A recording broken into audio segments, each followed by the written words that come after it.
Nnamdi Kanu, in my view. Today, he is the most popular political prisoner.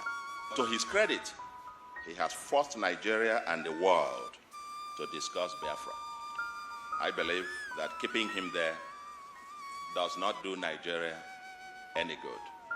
This young man should be released and released like yesterday. Hello viewers, you are welcome to YangaLife channel. Today we want to look into the continued detention of Nnamdi Kanu and what Governor Soludo said just some few years ago. The warnings that he gave and the whole explanation that he gave about the continued detention of Mazi Nnamdi Kanu. Well, this video is quite interesting. I want you to listen to this video and finish watching this video. Don't stop at the middle. I want you to complete it so that you watch what is happening now and what the governor said sometimes just some few years ago. It is only INEC that decides the results of elections in Nigeria, not your PVC. The sooner you understand this, the better for you.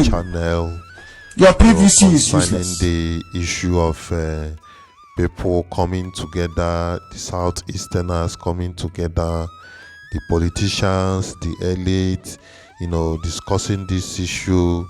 We have been saying it in this channel, but you will hear it from Governor Charles Soludo, what he has earlier said, as if we have known this.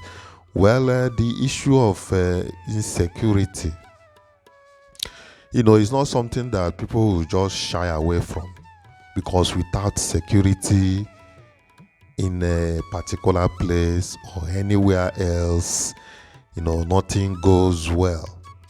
So the issue of security is something that should be a concern, and this particular, Nnamdi Kanu's issue should be something to, be of concern to every Southeasterners and Nigeria at large. So I don't want to bore you with too much talk. Just listen to this video carefully, watch it to the end, and drop your comment, share this video for others to watch too. Thank you. Nnamdi Kanu, in my view, today he is the most popular political prisoner. To his credit, he has forced Nigeria and the world to discuss Biafra. I believe that keeping him there does not do Nigeria any good. This young man should be released and released like yesterday. Let's talk Biafra. Where are the Igbo elite and the intelligentsia in all of this? Especially those in Nigeria. The new Biafranism, and that is my last point. And let me say that Nigeria has wittingly or unwittingly dragged the Biafran issue from the periphery into the mainstream discussion. Nnamdi Kanu, in my view, threw a bait and Nigeria took it. Today, he is the most popular political prisoner and will end up either as a hero or a martyr.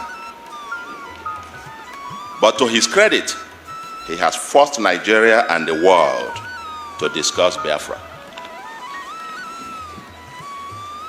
I believe that keeping him there does not do Nigeria any good. I believe this young man should be released and released like yesterday.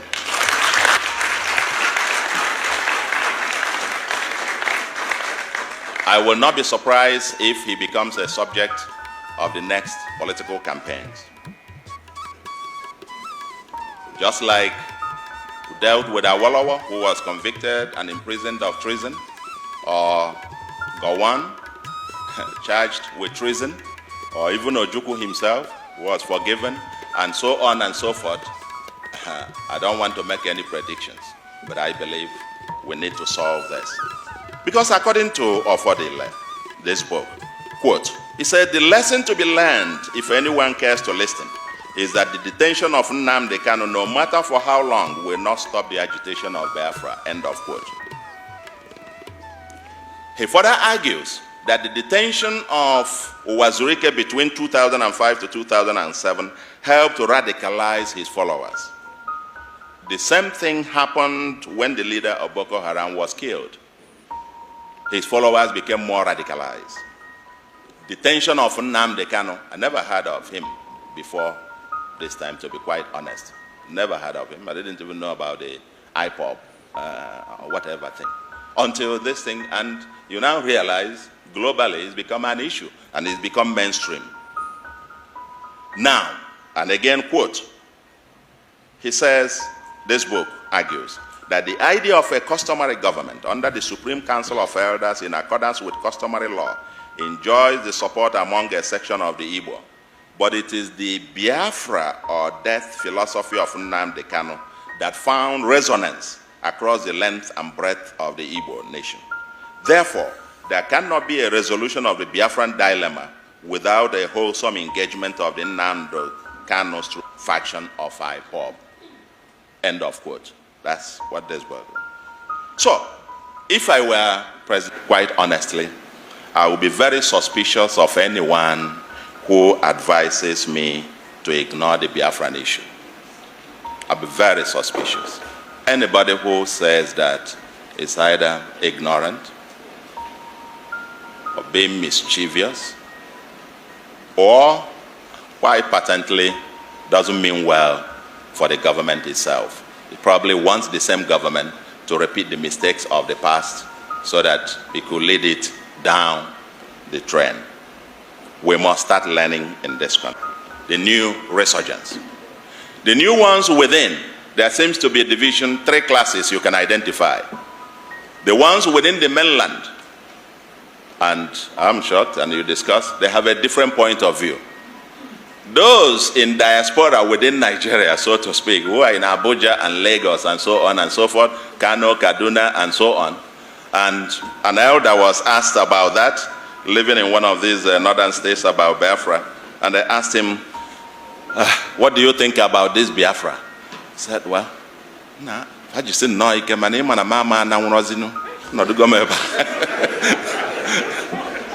other words, they should keep it up, but you know I can no longer go now. You see all the things I have here, I cannot carry them on my head. So, there seems to be a sense of either denial, and on one part, or people who think, no, it won't be, because we can't just imagine it. And because of some discussion that, oh, okay, if this happens, you will lose your property, you will lose that, and so on. Of course, that is untenable. I mean, I too was wrong on this, because if by any chance you have another state of Biafra, it will be the 16th state of ECOWAS. And that means you have free movement of goods and persons. But the fundamental question, the fundamental issue is that this debate is not happening. This whole thing is being driven almost in a haphazard manner. Last week, they called for, was that last week? Yeah, last week. They called for a sit at home. And even without anybody getting out to more enforce and so on, I learned virtually Anambra and many other cities were completely shut down. It just tells you there is something going on. But again, where is the elite in this? What is missing is structured debate and the apparent elite aloofness or complicity or hypocrisy. Elite in denial. For the politicians who think you can just, let's use them temporarily, let's use them. Just go on, while we can then use that to negotiate for something here. I can tell you, you will create a monster that will consume you. When that inferno comes, both us, everybody else, and the kind of thing that happened in Biafra where dissent any dissent was considered a saboteur. Okay? You might get to a point where you will be telling them, just go on, while we can negotiate here, get something for ourselves in Abuja. I can tell you, these guys are no fools. At some point, they will look at you too and know that you're actually part of the problem. And so on and so forth. So, I say, let the debate must begin. The late Dr. Pius Okibo, in this book as well, presented what the memo by late Dr. Pius Okibo presented to the Biafran government on the economic viability of Biafra. Nobody is talking about what the currency will look like. How will you fare with international trade? What kind of constitution are you talking about? And Ofodile forcefully argues here that the Ahira Declaration of 1969 came too late. They had intelligentsia pushing for Biafra, but there was no organized structure. That if they had done what they did towards the end of the war at the beginning, Biafra would not have ended the way that it did. But what is shocking is people talk about this in their bedrooms and in their parlors. And then you come out and everybody is just, and so on. I'm sure it will not take long. So what I am calling is that we must, the elite, the intelligentsia, get out of the closet and let us, now that the issue, the president in New York made a point. He said there will be no referendum in Biafra. Now, and I said, my reaction to it was, oh my God. So this matter has actually gotten to the point where we are now talking whether to have referendum or not to have referendum. The moment you've reached that point, it tells you that it's only a matter of time. But who is driving the debate? The Neo-Zikism, Neo-Biafranism, and so on and so forth. Everybody seems to be quite quiet. And finally, let me agree with Wole Soyinka that Biafra is an idea. You can't defeat it with guns or prison cells. The only way to defeat it is to offer a counter-narrative. What should? There has been none, no counter-narrative until now. To clarify and challenge several of the mainstream narratives surrounding the identity and fate of the Igbos in Nigeria, the struggle for Biafra, its impacts on politics and development in Igbo land, Nigeria's largely futile attempt at forging, quote, forging a nation in a furnace, end of quote, through its inequitable but dysfunctional unitary federal structure and the unfinished business in terms of the lingering national question for Nigeria.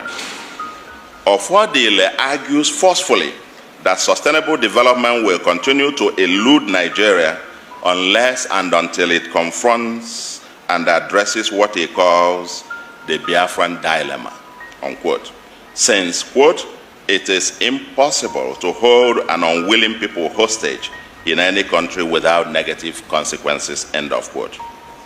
Biafra in this context is both a specific geographical aspiration and as well as a metaphor for getting Nigeria to work.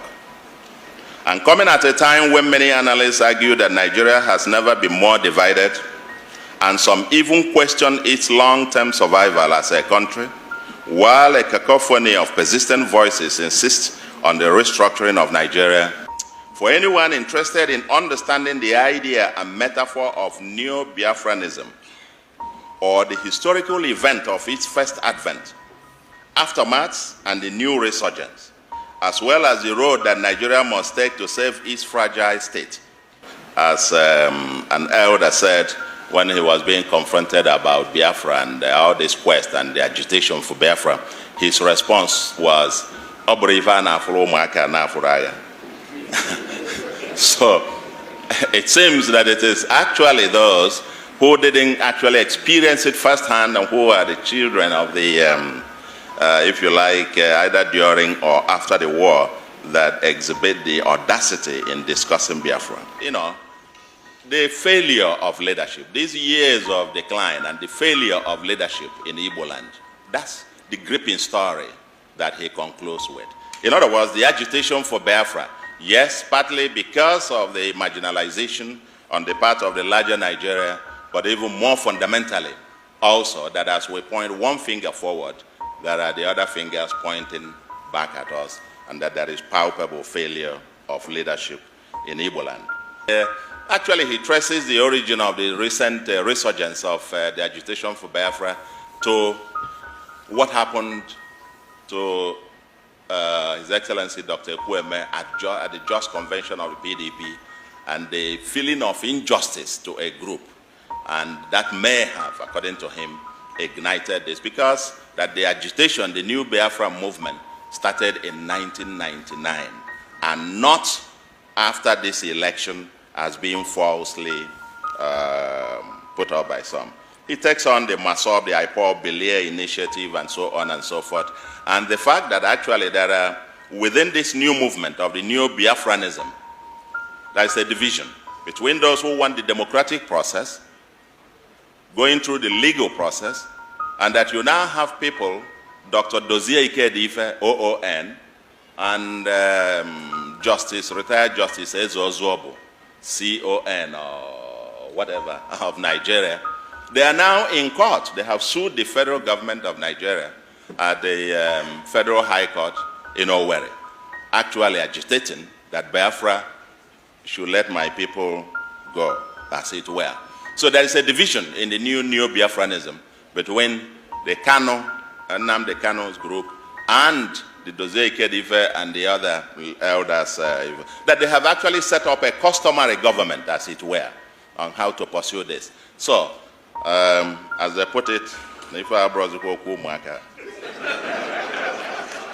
the war philosophy about to keep Nigeria is a task one, as task must be done, and Nigeria not being negotiable. Of course, he argues forcefully that the map of Nigeria in 1999 is no longer the same map today, because Bakassi has been exercised from Nigeria, and therefore that the thesis that the thing cannot be negotiated is already a falsehood. It's already been reconstructed and renegotiated, and that Biafra can also be renegotiated. And that particular point of view is false in its entirety. If you have a truly federal, fairer, restructured Federal Republic of Nigeria, that the agitation for Biafra might win. That is the counter-narrative. But he also argues forcefully about the absence of leadership in Igbo land to push for this counter-narrative. Today he talks about the leadership failures, and he took on very forcefully some of our sons who, at least in the last government, he accused of taking the slots belonging to the Igbos.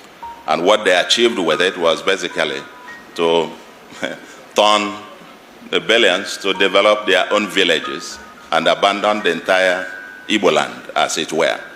And so this vacuum, according to him, that there is nobody, there is no leadership that actually agitates for the larger Igbos within the same, agitating for this fairer, neo-Nigerian, whatever, what I might call the Neo-Zikism. In other words, within the context of that, Neo-Zikism will represent what Azikiwe lived and canvassed for. They negotiated for a new constitution, for constitutions of Nigeria. They went through a series of constitutional conferences, and Zik died a federalist. So in Igbo land, there could be two contending views: the Neo-Zikism, a fairer federal Nigeria, versus the Neo-Biafranism, people who are impatient, who think this thing cannot be fixed. You can't fix Nigeria, it's beyond repair. Just let my people go. There's no question. And even within that, there are differences about the strategy to go through that. But let me point out that in terms of the rupture that took place between Zik and Ojukwu, it seems to me that if the two men were alive today, that they will probably align more with the federal, reformed, federalist Nigeria. And why I say that is that Ojukwu, people, this is an interpretation. My interpretation is that Ojukwu died a federalist.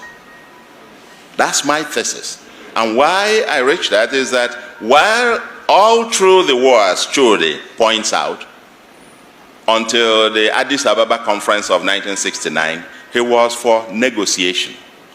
He was for Igbos going back. Aburi was broken. He was struggling to get it to work until he saw that there was no way, and then he said Biafra was then non-negotiable. But after the war, when he came back, he joined NPN and urged Igbos to go back to be reintegrated into Nigeria. That even in 90, when political parties were being set up, he formed his own political party. It wasn't registered, according to this book, but he later joined APUGA and became its national leader. And APUGA is a national party which, among other things, agitates for true federalism. And he contested as a presidential candidate of APUGA, seeking to be president of Nigeria.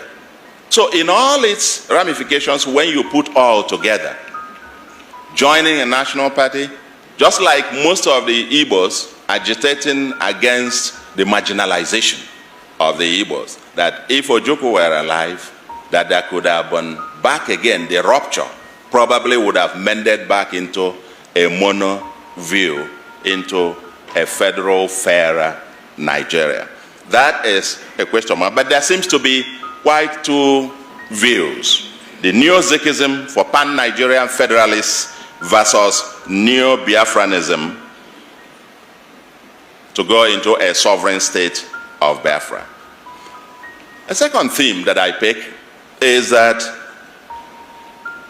Nigeria, everybody talks about restructuring. From this book, we get an unambiguous view of the faulty design of the Nigerian system. There was a modification of the Agui-Ironsi's unitary system into a unitary federal structure with a suffocating command post at Abuja. That suffocating command structure of unitary federalism was okay for sharing and consuming the oil rent. But now that things are falling apart, but that system also, even while the oil rent lasted, was inherently politically unstable and unproductive economically. If you see the failed or fragile state indices and the rankings of Nigeria, we have been coming back precipitously from number 54 in 2005, now to number 13.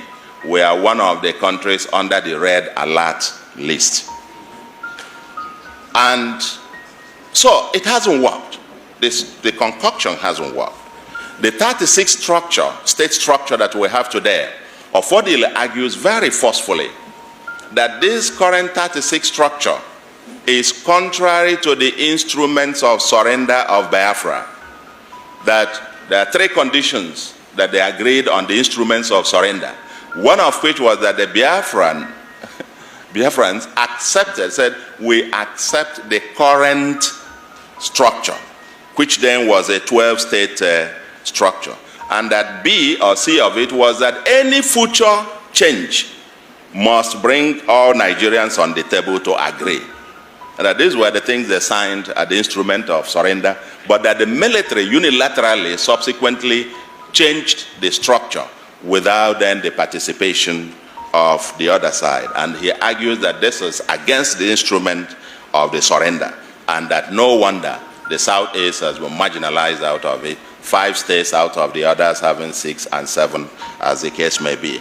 Now there is the issue of unitary fiscal federalism instead of the 1963 Republican Constitution on fiscal federalism. There is the expansive exclusive list and having overpowerful Abuja. The development process is a trickle down from Abuja to the rest instead of a bottom-up economic and development arrangement. The census and revenue allocation that disadvantages the Southeast. There is the citizenship question. The Igbos think they become visitors everywhere all over the country. When it is time for census, the Southeast complain that they are about the only ethnic group that have maybe a majority of their people living outside of their homeland. And that during census, their populations are counted in the states where they live. Imagine a state, and then population becomes basis for sharing the oil money in Abuja. When it is time for that, you count them in there, you don't ask for state of origin in the census. But then, you use also the population to get the allocations. But when it is time to share anything else, you remind them that they don't belong here, as the case may be. So there have been issues about citizenship question, and so on and so forth. So, in other words, this system, it's not just the Southeast or the Igbos that complain. It has not worked for Nigeria. And my thesis is that even if any government, including this one, just have all the political appointments from one village, my thesis is that the life of the average person in that village will not change. Just rewind it again, and think the other way.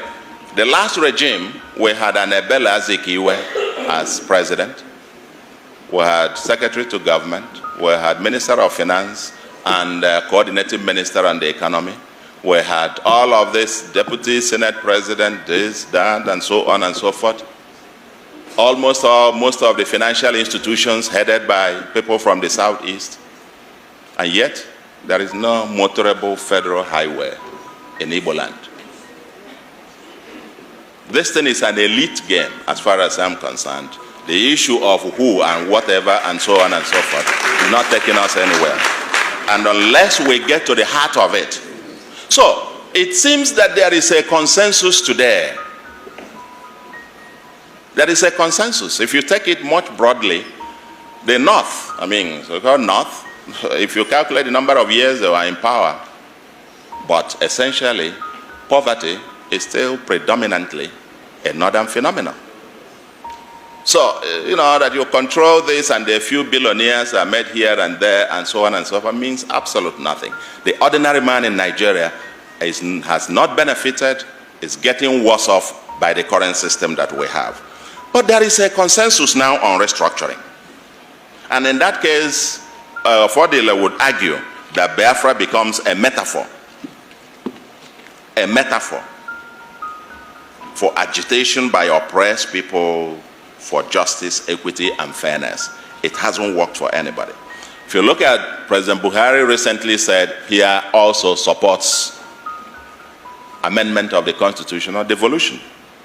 If you read the APC manifesto, it says, quote, as a change agent, APC intends to cleanse our closet to halt the dangerous drift of Nigeria to a failed state, with a conscious plan for post-oil economy in Nigeria. To achieve this laudable program, APC government shall restructure the country, devolve power to the units with the best practices of federalism, and eliminate unintended paralysis of the center. End of quote. This is the government in power that controls 23 states. This is the APC manifesto. So, and the Southern People's Assembly talk about the same thing. The Afenifere's position on the National Conference, if you read it, talks about the same thing. The National Conference report talks, supported by PDP, the same thing. So what is holding us?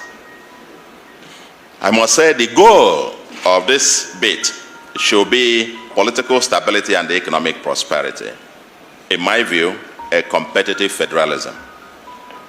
We can write a book on this aspect of competitive federalism. Compared to the First Republic, when everybody had theirs, they had the resources, especially on revenue, a fiscal federalism. We've argued before, leave everybody their own thing, let them pay taxes to the center. This umbilical cord where Abuja will set wage for everybody all over the country, and so on and so forth. It was for a time when oil money paid for it, not anymore. Even in the US, you may have read about the governor of Maine, that the wife of the governor had to take a job in a restaurant to augment their income. Because given the state of Maine, the salary of the governor was not enough for them to survive on. and the wife had to take a job in a restaurant. The governor of Maine's salary cannot be the same as the mayor of New York, and so on and so forth. But here we've done all of this. Abuja controls it. Anyway, that's for another day. But what is holding us now, what I call as matter arising, is that the devil is in the details. Let the debate begin. What exactly do we mean by restructuring? The National Conference report, for example, is a beginning, but in my view, doesn't go much. It talks about creating more states, which misses the point. It's still more of the same. We are saying the ones that you have are not viable. 20-something states today cannot pay salaries. So what are we talking about?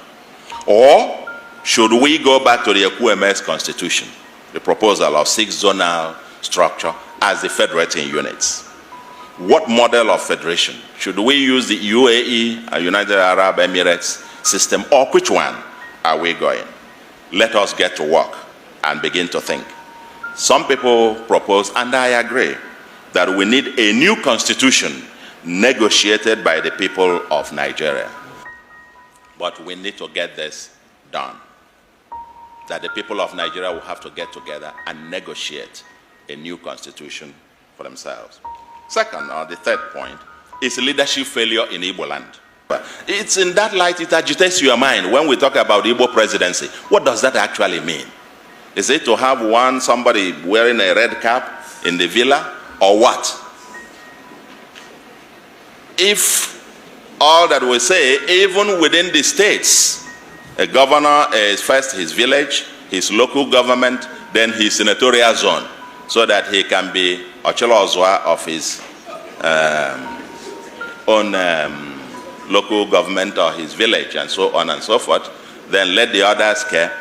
Is that the kind of leadership we are talking about Nigeria, or in the new Biafra, as it were? And we have seen it, like I said, about people occupying offices and so on and so forth, and still nothing. So the question is, the same contradictions in Nigeria also there within Igbo land. Said, do you agree with Hope Sodema and what Soludo said? Put your opinion on the comment section. Don't forget to share it around and click the follow button. Thank you.